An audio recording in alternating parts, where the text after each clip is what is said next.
This is an algebra video about substitution. Here's our first example. 3x plus 2 is an expression. I don't know exactly what this expression is worth as a number. And that's because I don't have a value for x. But if I did have a value for x, I would be able to evaluate this expression. So I'm going to say, for example, here that x is worth 2. And I'm going to want to use this value of x to evaluate my expression. When I say that I want to evaluate an expression, it means that I want to get a number answer for it, or a value. To do this, I use substitution. And substitution just means that I replace the variable in my expression with a number. And it's the number that I'm instructed to use. So here I'm being instructed to use x equals 2. So I'll replace 2 in my expression. I'll replace x in my expression with 2. So wherever I see an x in the expression, I'll put the number 2 in brackets. In this case, that'll give me 3 bracket 2 plus 2. Now we know that brackets means multiplication. So what this is really saying is 3 times 2 plus 2. If you're working this out manually, you must remember to use the rules of PEMDAS. So for example, in this case, multiplication, M, would take place before addition, A. However, you can use your calculator to type this in. If you're going to use the calculator, type the whole thing in one go and type it in exactly as you see it.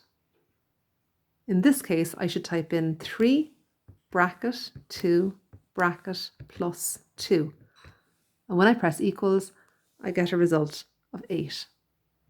So 8 is my solution for this question. Here's my second example. Evaluate 3x plus 2 when x equals minus 1. Notice that I've chosen to stick with the same expression, but this time my value of x is different. I go through the same process.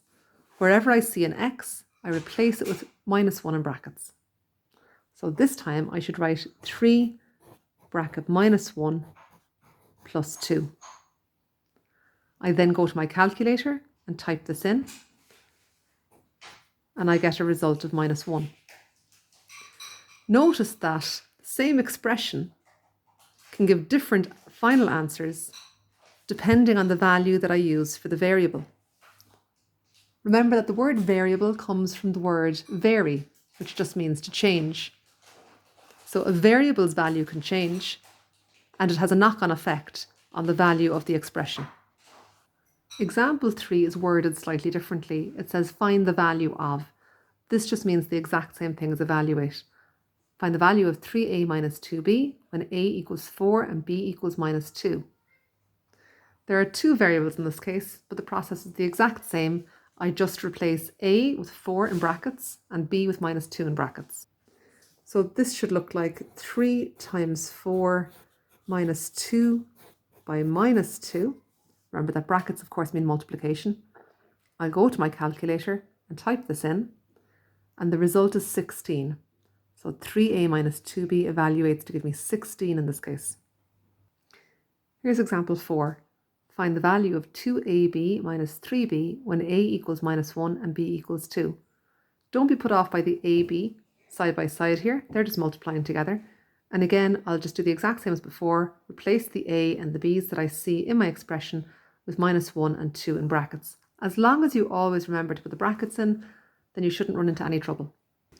So this time I should write 2 bracket minus 1 bracket 2 minus 3 bracket 2. And do make sure to show this line. Don't just go straight to the answer. This time when I type it into the calculator to work it out, I should get a result of minus 10.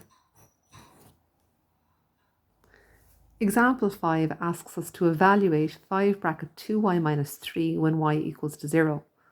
Again, just replace the y with 0 in brackets.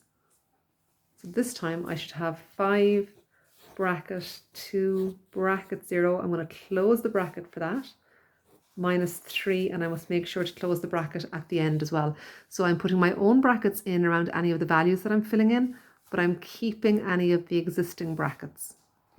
This time when I type it into the calculator, I get a result of minus 15. Here's example 6. It asks us to evaluate x squared plus 3xy when x equals -2 and y equals 1. So I'm going to first of all write down what I want to calculate, which is going to be -2. So I'm replacing the x.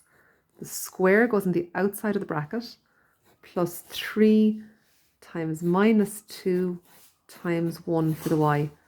And now just how to type this into the calculator.